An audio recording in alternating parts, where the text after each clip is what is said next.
Okay, numbering and coding systems. Whereas human beings use base 10 or the decimal arithmetic functions, computers use base 2 or the binary system. In this section, then, we're going to take a look at how to convert from the decimal system to the binary system and vice versa.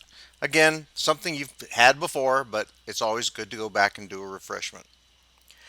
In the decimal binary number systems, although there has been speculation that the origin of base 10 is in fact that the humans have 10 fingers, there's absolutely no speculation about the reason behind the use of the binary system in computers. Binary systems are used in computers because we use ones and zeros, and they represent the two voltage levels of on and off. Whereas in base 10, there are 10 distinct symbols, 0, 1, 2, 3, all the way to 9. In base 2, there are only two, 0 and 1, with which we generate numbers. Base 10 contains the digits 0 through 9. Binary only contains digits 0 and 1. These two binary digits, 0 and 1, again, are what we refer to as bits. So we'll be taking a look at converting from the decimal system to the binary system. One method of converting from decimal to binary, and probably the simplest that you've seen before, is the method of dividing the decimal number by 2 repeatedly and then keeping track of the remainders. This process continues until the quotient becomes 0.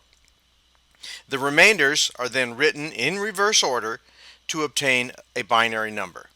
So let's take a look at this in this example. We're going to convert the decimal number 25 to a binary number. So to do this, what we do is start off with our 25 and divide it first by 2. What we get is the quotient of 12 and a remainder of 1. That remainder 1 is the number that we're looking for in the conversion. That becomes the least significant bit in our new binary number. So now we do it again.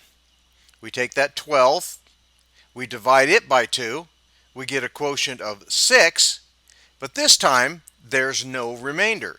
So we have a 0, which becomes the next significant digit. So now we've gone from least significant to the next significant. But we still have values left over that are divisible by 2. So now we take that 6, divide it by 2, and we get an even 3, again with a remainder of 0. So now we have least to the most significant 0, 0, 1, or 1, 0, 0, looking backwards.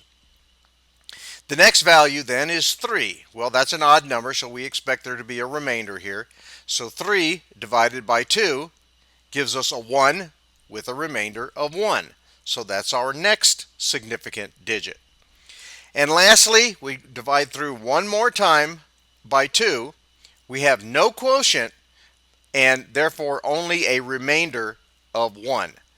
So now we have from least significant to most significant, as we've gone through the process, taking it in reverse order, then the 25 decimal equals 11001 in our base 2 conversion.